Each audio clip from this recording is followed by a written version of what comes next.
আজ অনেকদিন পর তোমার কথা লিখছি, কারণ কাউকে বলার মতো আর কেউ নেই, যাকে নিজের থেকেও বেশি বিশ্বাস করেছিলে সেই আজ আমাকে সবচেয়ে বেশি ভেঙে দিয়েছে।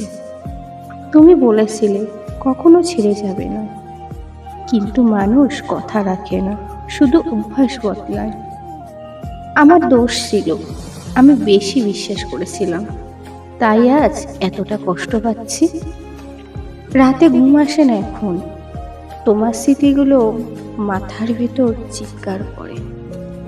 তোমার নামটা শুনলেই বুকের ভেতর একটা অদ্ভুত ব্যথা শুরু হয়। আমি তোমাকে আজও ভালোবাসি, কিন্তু আর তোমাকে চাই না, কারণ যে মানুষ কাঁদাতে পারে সে মানুষ কখনো সুখ দিতে পারে না।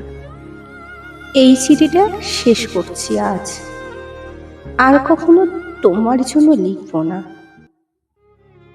তুমি হারাওনি আমাকে, তুমি শুধু নিজের জন্য আমাকে অসম্ভব বানিয়ে ফেলেছো।